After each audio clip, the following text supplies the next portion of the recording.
എനിക്കൊരു ചെറിയ സംശയം. കാരണം ഹിന്ദു മതം എന്നൊരു മതം, കാരണം മതം എന്ന് പറയുമ്പോൾ സാധാരണഗതിയിൽ വിവക്ഷിക്കപ്പെടുന്നത് അതിന്റെ സ്ഥാപകൻ അല്ലെങ്കിൽ അതിനെ ഒരു ഡിഫൈൻ ചെയ്യുന്ന ഒരു ഹോളി ബുക്ക് എന്ന് പറയാവുന്ന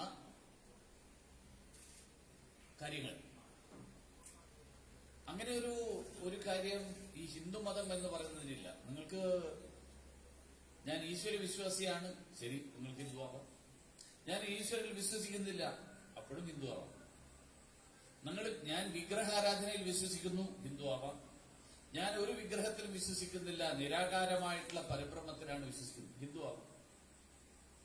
ഇത്രയും വിശാലമായിട്ടുള്ള ഒരർത്ഥത്തിൽ പറഞ്ഞാൽ ഇന്നത്തെ കാലഘട്ടത്തിലെ ഫ്രഞ്ച് വിപ്ലവത്തിന് ശേഷമുള്ള വ്യാഖ്യാനം കണക്കിലെടുത്തു കഴിഞ്ഞാൽ ജനാധിപത്യപരമായിട്ട്, കാരണം ഈ ജനാധിപത്യത്തിന്റെ അർത്ഥം വ്യാഖ്യാനിക്കപ്പെട്ടത് ഫ്രഞ്ച് വിപ്ലവത്തിന് ശേഷം. അപ്പൊ അതിനു മുൻപുള്ള ജനാധിപത്യമുണ്ട്. ഞാൻ ജനാധിപത്യം ഫ്രഞ്ച് വിപ്ലവത്തിലൂടെ വന്നതാണെന്നല്ല. നമ്മുടെ ഈ രാജ്യത്ത് ബസവേശ്വരന്റെ ധ്യാനമണ്ഡപത്തിൽ നിന്ന് ജനാധിപത്യത്തിന്റെ അത്യുത്കൃഷ്ടമായിട്ടുള്ള പാഠങ്ങൾ നമ്മൾ ഉൾക്കൊണ്ടിട്ടുണ്ട്. ഈ സംസ്കാരത്തിൽ ജനാധിപത്യത്തിന്റെ ഏറ്റവും അതിന്റെ ശരിയായിട്ടുള്ള അർത്ഥം, ആ അർത്ഥം ഉൾക്കൊള്ളാനുള്ള നിരവധി ഉദാഹരണങ്ങൾ നമ്മുടെ നാടിന്റെ സംസ്കാരത്തിലുണ്ട്. എങ്കിലും ഇന്നത്തെ അർത്ഥത്തിലുള്ള ജനാധിപത്യം, ആ ജനാധിപത്യപരമായിട്ട് നോക്കിക്കഴിഞ്ഞാൽ ഇതിനേക്കാൾ ജനാധിപത്യപരമായിട്ടുള്ള ഒരു കാര്യം വേറൊരു ഒരു മതം എന്നുള്ള അർത്ഥത്തിൽ പറയാൻ പറ്റില്ല. കാരണം ആരെയും മതത്തിൽ നിന്ന് പുറത്താക്കാൻ പറ്റില്ല. ഹിന്ദു ആണെന്ന് ആർക്കും ആരുടെയും സർട്ടിഫിക്കറ്റ് ആവശ്യമില്ല. ഹിന്ദു ആണ്. ആരെയും ഹിന്ദു അല്ലാതാക്കാൻ ആർക്കും പറ്റില്ല. അത് ഈ നാടിന്റെ സംസ്കാരവുമായിട്ട് ബന്ധപ്പെട്ടിട്ടുള്ള പദം. അതുകൊണ്ടാണ് ഹിന്ദുസ്ഥാൻ ലാറ്റക്സ് എന്ന് പറയുന്ന സ്ഥാപനം തിരുവനന്തപുരത്തുണ്ട്. ഹിന്ദുസ്ഥാൻ എയറോനോട്ടിക്കൽ ലിമിറ്റഡ് ബാംഗ്ലൂരിലുണ്ട്. അങ്ങനെയുള്ള നിരവധി കാര്യങ്ങൾ. അപ്പൊ ഇതൊക്കെ ഹിന്ദു എന്നുള്ള പദത്തിന്റെ ഒരു വൈപുല്യം. ആ വൈപുല്യം ഏതെങ്കിലും ആരാധനാ സമ്പ്രദായവുമായിട്ട് ബന്ധപ്പെട്ടിട്ടുള്ളതല്ല എന്നുള്ളതിന് ഉള്ള ഉദാഹരണങ്ങളിൽ ഒന്ന് രണ്ടെണ്ണം ഞാൻ പറഞ്ഞു എന്ന് മാത്രം. മതം എന്ന് പറയുന്നത് സാധാരണഗതിയിൽ മതം എന്ന് പറയുന്നത് ആരാധനയുമായിട്ട് ബന്ധപ്പെട്ടുള്ളതാണ്. മതം എന്ന് പറയുന്നത് നമ്മുടെ വിശ്വാസങ്ങളുമായിട്ട് ബന്ധപ്പെട്ടിട്ടുള്ളതാണ്. പക്ഷെ സനാതനധർമ്മത്തിന്റെ പോലും ആ അർത്ഥത്തിൽ നോക്കിയാൽ സനാതനധർമ്മം, സനാതന മതം എന്ന് ഞാൻ പറയില്ല, സനാതനധർമ്മം, ആ സനാതനധർമ്മത്തിന്റെ വിപുലത,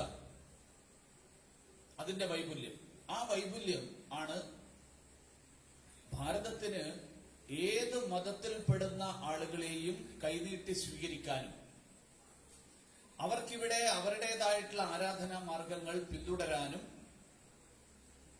ഈ നാട്ടിലെ അക്കാലത്തെ ഇതൊക്കെ തീരുമാനിക്കുന്ന ആളുകൾക്ക് അധികാരം നൽകി, അല്ലെങ്കിൽ അതിനുള്ള ഒരു സാഹചര്യം ഒരുക്കിയത്.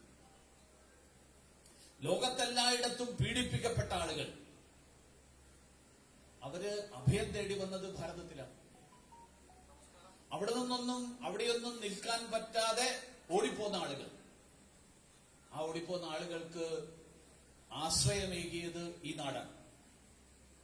അപ്പൊ ഒരർത്ഥത്തിൽ പറഞ്ഞാൽ ഒരു സംസ്കാരത്തിന്റെ ഒരു അമ്മ എന്ന് പറയാവുന്ന എല്ലാ വ്യത്യസ്ത വിഭാഗങ്ങളിൽ ആശയങ്ങളിൽ പെടുന്ന ആളുകളെ സ്വീകരിക്കാൻ ഉള്ള കഴിവ്, അവരെ സ്വാംശീകരിക്കാനുള്ള കഴിവ്, ആ സ്വാംശീകരിക്കാനുള്ള കഴിവാണ് ഭാരതീയ സംസ്കാരത്തിന്റെയും ഈ മണ്ണിന്റെയും പ്രത്യേകത. നേരത്തെ ഇവിടെ സ്വാമിജി പറഞ്ഞു, കഴിഞ്ഞ കുറച്ച് വർഷങ്ങളായിട്ട് കേരളത്തിൽ വളർന്നു വന്നുകൊണ്ടിരിക്കുന്ന ഒരു തരത്തിൽ പറഞ്ഞാൽ തന്റേതല്ലാത്തതൊന്നും പഥ്യമല്ലാത്ത ഒരു സമീപനം, തന്റേതല്ലാത്തതിനെയെല്ലാം ശത്രുവായിട്ട് കാണുന്ന സമീപനം. വാസ്തവത്തിൽ അതില് നമ്മുടെ നാട്ടുകാരെ മാത്രം കുറ്റപ്പെടുത്തിയിട്ട് കാര്യം, അത് പുറത്തുനിന്ന് വന്നിട്ടുള്ളൊരു ആശയം. ആ ആശയം കഴിഞ്ഞ കുറച്ച് കാലങ്ങളായിട്ട് ഇസ്ലാമിക രാജ്യങ്ങളിൽ ഉൾപ്പെടെ അതിനെതിരായിട്ട് ശക്തമായിട്ടുള്ള നിലപാടെടുക്കുന്ന നിരവധി ഇസ്ലാമിക രാജ്യങ്ങൾ, അങ്ങനെയുള്ള പ്രവർത്തനങ്ങളിൽ ഏർപ്പെട്ടിരിക്കുന്ന ആളുകളെ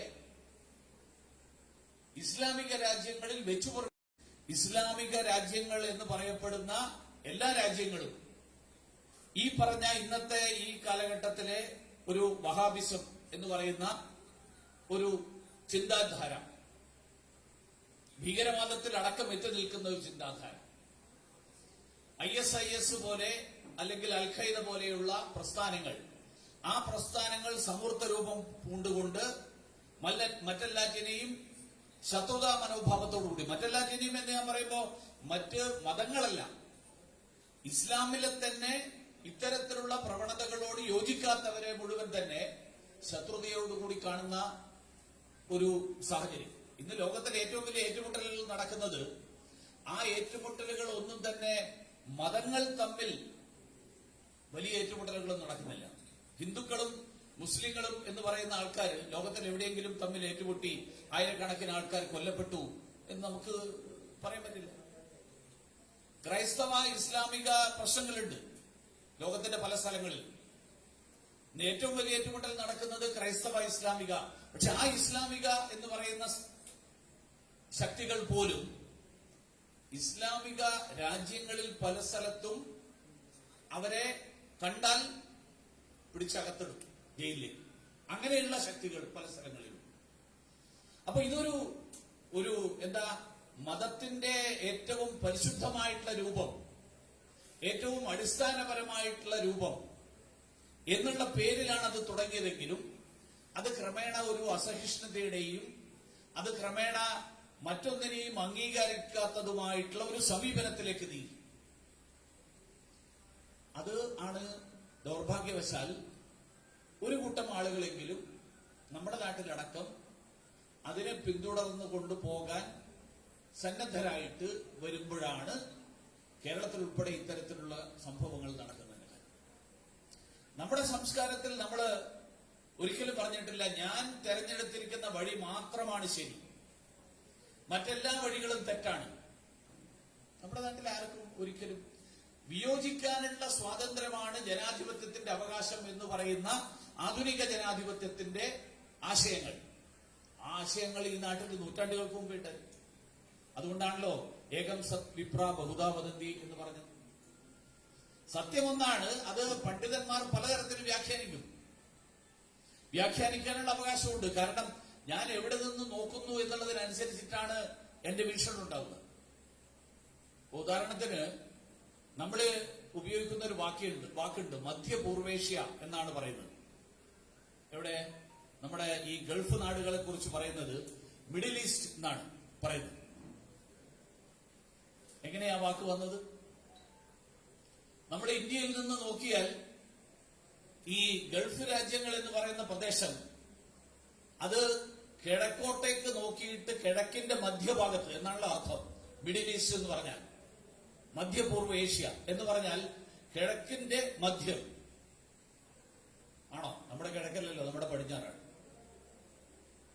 നമ്മൾ പിന്നെ എന്തടിസ്ഥാനത്തിലാണ് ഈ ഗൾഫ് രാജ്യങ്ങളെ മിഡിൽ ഈസ്റ്റ് കൺട്രീസ്, മധ്യപൂർവേഷ്യൻ രാജ്യങ്ങൾ എന്ന് പറയുന്നത്?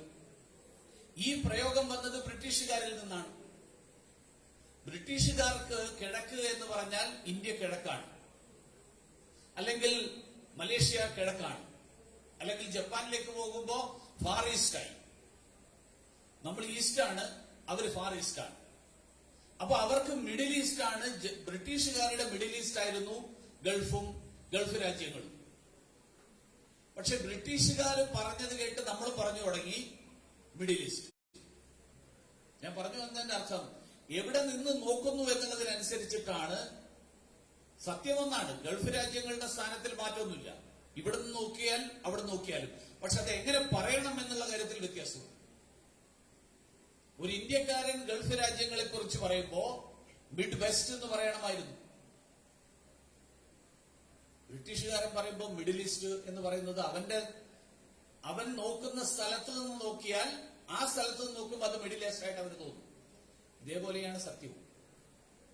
സത്യമൊന്നാണ്, പക്ഷെ ആ സത്യത്തെ ഏത് കണ്ണിലൂടെ നോക്കുന്നു, ഏത് കണ്ണിലൂടെ കാണുന്നു, എങ്ങനെയാണ് ആ വീക്ഷണം എന്നുള്ളതിനനുസരിച്ച് പല പേരുകളിൽ പറയാം, പല രീതിയിൽ പറയാം.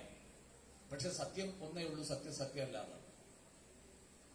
അങ്ങനെ പല രീതിയിൽ പറയാനുള്ള സ്വാതന്ത്ര്യം, ആ സ്വാതന്ത്ര്യം ഭാരതത്തിൽ എക്കാലത്തുണ്ടായിരുന്നു. അതുകൊണ്ടാണ് ചാർവാകനെയും മുനിയായിട്ട് കണക്കാക്കിയത്. ചാർവാകൻ പറഞ്ഞത് ഭൗതികവാദത്തിന്റെ, ഇന്നത്തെ ഭൗതികവാദത്തിന്റെ ഒരുപക്ഷെ ഒരു പ്രാകൃത രൂപമായിരുന്നു ചാർവാകന്റേത് എന്ന് വേണമെങ്കിൽ പറയാം. ആ ചാർവാകനെയും മുനിയാണ് ബഹുമാനിച്ചു, അംഗീകരിച്ചു. അങ്ങനെ നിലപാടെടുക്കാനുള്ള സ്വാതന്ത്ര്യം, അങ്ങനെയാണ് ആളുകളൊക്കെ ഇല്ലാതാക്കിയിട്ടില്ല. പിൽക്കാലങ്ങളിൽ പലതും നടന്നിട്ടുണ്ട്. അത് ജീർണതയുടെ ഫലമാണ്. ആ ജീർണത എല്ലാ മേഖലകളിലും ഉണ്ടായിരുന്നു. വെള്ളം കെട്ടിക്കിടന്നാൽ ഉണ്ടാകുന്ന ജീർണതയാണ്. ഒഴുകുന്ന വെള്ളത്തിൽ ജീർണത ഉണ്ടാവില്ല. ഒഴുക്ക് നിലച്ചു കഴിഞ്ഞാൽ ജീർണതയുണ്ട്.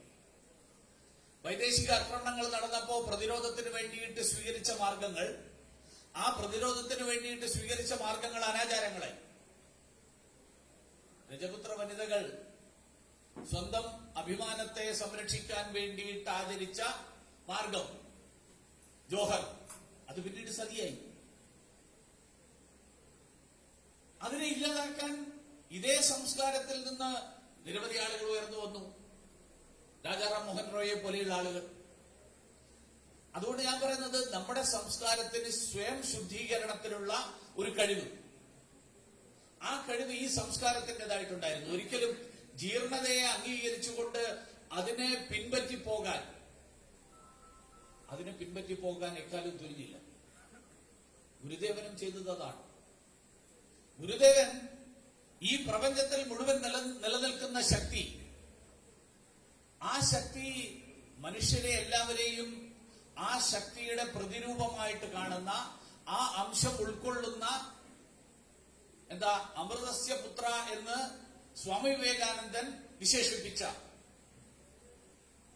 നമ്മളിൽ എല്ലാവരിലും ഉൾക്കൊള്ളുന്ന ശക്തി, നമ്മളിൽ എല്ലാവരിലും ഉൾക്കൊള്ളുന്ന ചൈതന്യം, ആ ചൈതന്യം പ്രപഞ്ചശക്തിയുടെ ഒരു അംശമാണ് എന്നുള്ള തിരിച്ചറിവ് നമ്മുടെ നാട്ടിലെ ധാരാളം പേർക്ക് നഷ്ടപ്പെട്ടുകൊണ്ട് ജാതീയമായിട്ടുള്ള ഉച്ചനീചത്വങ്ങളും വർഗവർണ്ണ വ്യത്യാസങ്ങളും മാറുമറക്കാൻ പോലും അനുവാദമില്ലാത്ത ഒരു സാഹചര്യവും ഒക്കെ ഉണ്ടായപ്പോ ഗുരുദേവൻ ഓർമ്മിപ്പിച്ചു, നമ്മളെല്ലാവരും പ്രപഞ്ചത്തിലെ ആ ശക്തിയുടെ പ്രതിഫലനമാണ്, അല്ലെങ്കിൽ ഒരു അംശമാണ്.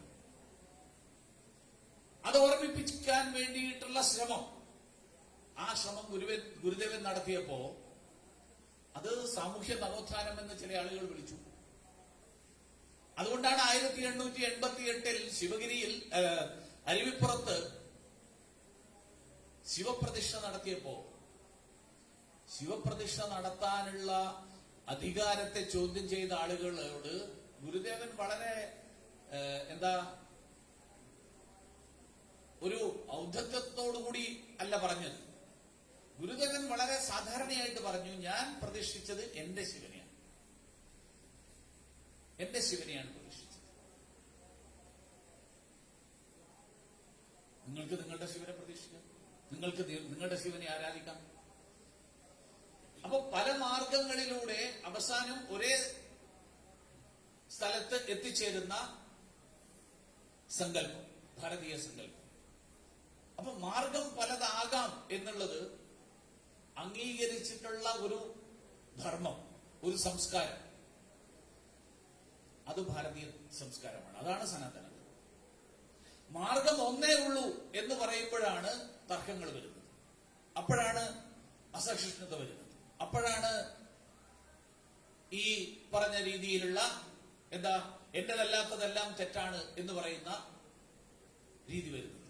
എനിക്ക് ഈ മാർഗമാണ് ശരി എന്ന് എനിക്ക് തോന്നുന്നു. ഇപ്പൊ ഞാൻ കോൾഗേറ്റ് ഉപയോഗിക്കുന്നു എന്നുള്ളത് കൊണ്ട് എല്ലാവരും കോൾഗേറ്റ് ഉപയോഗിക്കണം എന്ന് പറയാൻ പറ്റില്ല.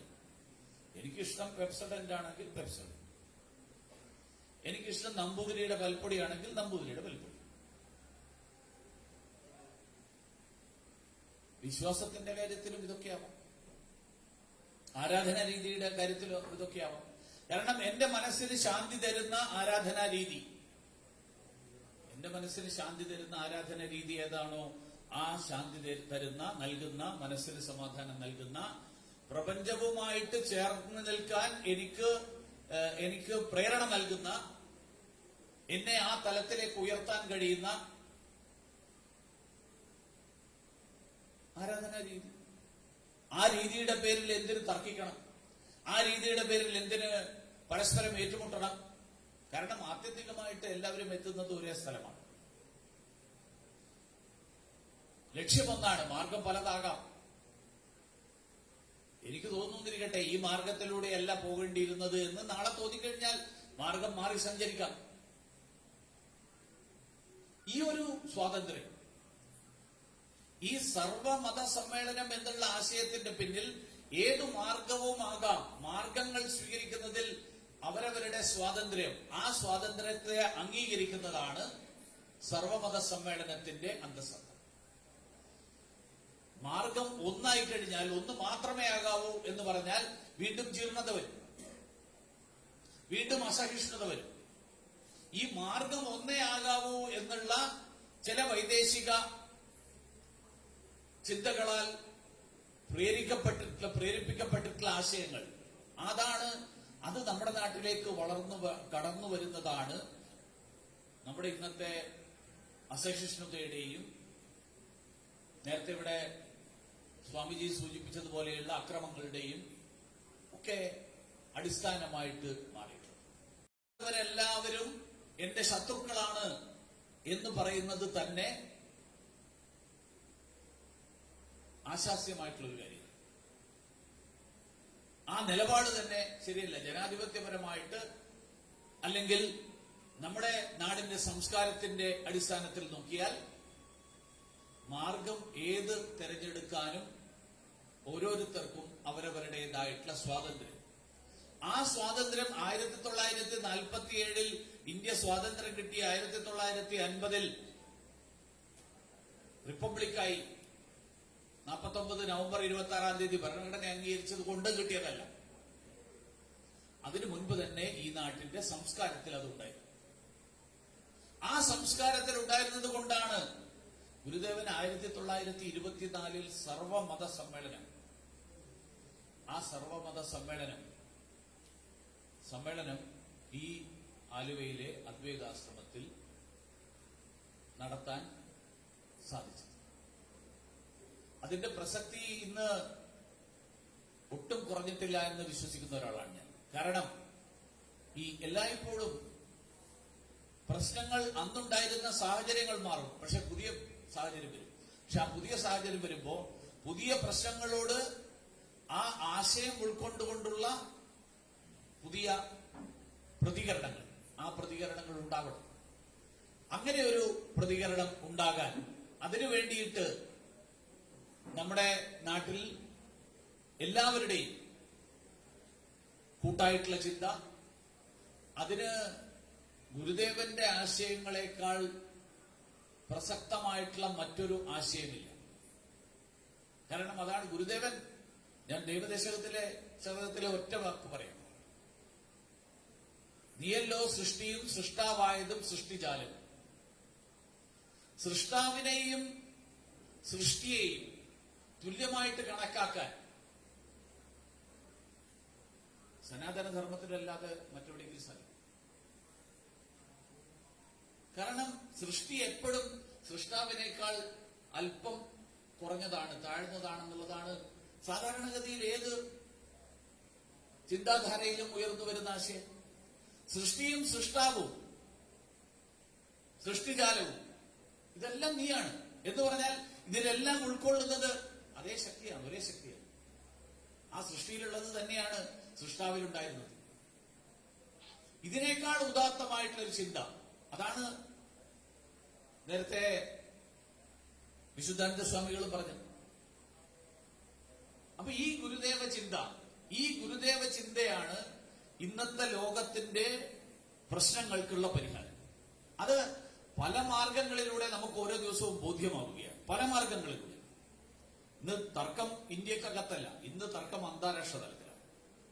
ഈ മതപരമായിട്ടുള്ള വൈരം എന്നൊക്കെ പറയുന്നുണ്ടല്ലോ, നമ്മുടെ നാട്ടിൽ മതങ്ങൾ തമ്മിൽ ഏറ്റുമുട്ടിയിട്ട് ആയിരക്കണക്കിന് ആളുകൾ പരസ്പരം കൊല്ലുന്നൊന്നുമില്ല. ലോകത്തിന്റെ പല രാജ്യങ്ങളിലും അത് നടക്കുകയാണ്.